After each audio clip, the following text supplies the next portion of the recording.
حرام جیوں سے کمائے ہوئے مالوں کو کھانا پینا پہننا یا کسی اور کام میں استعمال کرنا حرام و گناہ ہے، اور اس کی سزا دنیا میں مال کی قلت و ذلت اور بے برکتی ہے، اور آخرت میں اس کی سزا جہنم کی بھڑکتی ہوئی آگ کا عذاب عظیم ہے۔ اس سمے کافر کی روح سے اتنی غلیظ یوں آتی ہے جس طرح بھیگتے سڑے مردار سے انتہائی مکروہ بدبو آتی ہے۔ فرشتے جب اسے سامان کی طرف لے کر جانے لگتے ہیں تو آسمان کے فرشتے وہیں سے صحیح بدبو محسوس کر لیتے ہیں اور کہتے ہیں کوئی خبیث روح آسمانوں طرف لائی جا رہی ہے۔ جب موت کے فرشتے کافر کی بدبودار سہ کر پہلے آسمان پر پہنچتے ہیں تو دستک دینے پر پوچھا جاتا ہے یا نہ ہے؟ جواب میں موت کے فرشتے کہتے ہیں یا پھلاں ابن پھلاں ہے۔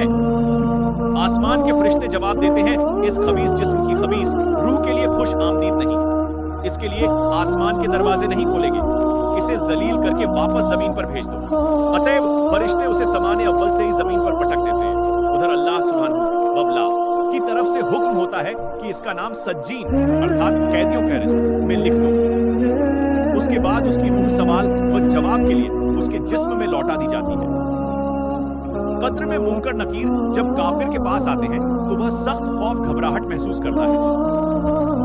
منکر اور نکیر پوچھتے ہیں تیرا رب کون، پورا نبی کون ہے، تیرا دین کون سا ہے؟ کافر جواب میں کہتا ہے میں نہیں جانتا، اگر کپٹی ہو تو یہ جواب دیتا ہے۔ دعا جبرائیل حضرت عائشہ بیان کرتی ہیں کہ جب رسول اللہ صلی اللہ علیہ وسلم بیمار ہوئے تو حضرت جبرائیل علیہ السلام نے اس دعا کو پڑھ کر دم کر دیا، بسم اللہ یبریک ومن کل دائیں یشفیک ومن شر حاسد اذا حسد وشر کل جی۔ عین ترجمہ، اللہ تعالیٰ کے نام سے جھاڑتا ہوں وہ تم کو اچھا کر دے اور ہر ایک بیماری سے شفا دے اور حسد کرنے والے کے حسد سے اور بری نظر والے کی برائی سے آپ کو بچائے۔ حضرت انس ابن مالک سے روایت ہے کہ حضور نے ہم کو ایک نماز پڑھائی، پھر ممبر پر تشریف فرما ہوئے اور نماز اور رکوع کا بیان کیا اور فرمایا میں تم کو پیچھے سے بھی ایسا ہی دیکھتا ہوں جیسے آگے سے دیکھتا ہوں۔ شرح بخاری اینی میں ہے کہ یہ صرف نماز کے ساتھ خاص نہیں بلکہ حضور علیہ السلام جس طرح آگے دیکھتے ہیں اس طرح پیچھے بھی۔ برے اعمال سے بچنے کی فکر کیجیے۔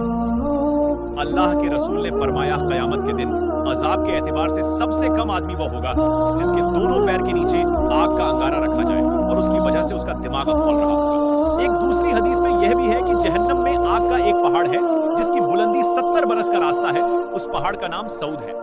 دوکھیوں کو اس کے اوپر چڑھایا جائے گا تو 70 برس میں وہ اس کی بلندی پر پہنچیں گے، پھر ان کو اوپر سے گرایا جائے گا تو 70 برس میں نیچے پہنچیں گے۔ اسی طرح ہمیشہ عذاب دیا جاتا رہے گا۔ کوئی انسان کسی انسان کو بھلا کیا دیتا ہے؟ یہ آدمی تو ایک بہانہ ہے، سب کچھ خدا دیتا ہے۔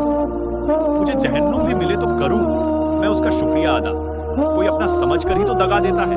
لوگ کہتے ہیں کہ کاش ہم بھی کربلا میں امام حسین کے ساتھ ہوتے تو یزید کے خلاف جنگ لڑتے، مگر افسوس ہم صبح فجر میں اپنی نیند سے جنگ نہیں لڑ سکتے تو کربلا میں کیا لڑ لیتے؟ ارے انہوں نے تو تلواروں کے سائے میں بھی نماز کا دامن نہیں چھوڑا، اور ہمارا یہ حال ہے کہ ہم اذان ہوتی ہے تو درگزر کر کے نماز نہیں پڑھتے۔ اب آپ اپنے دل پر ہاتھ رکھ کر سوچیں کہ آپ سچے حسینی ہیں۔ اگر جواب نہیں میں ملے تو ویران مسجدیں آپ کا انتظار کر رہی ہیں۔ مسجدوں کو اپنے سجدوں سے آباد کریں۔ اللہ تعالیٰ فرماتے ہیں جو مسلمان دن کی بات یعنی دن کی دعوت سب سے پہلے شیئر کرتا ہے، اللہ تعالیٰ اسے اپنی پناہ میں لے کر اس کے گناہ معاف کر دیے جاتے ہیں۔ دوستوں ایسی ویسی ویڈیو تو سب شیئر کرتے ہیں، آپ اسلامک ویڈیو شیئر کر دیجئے۔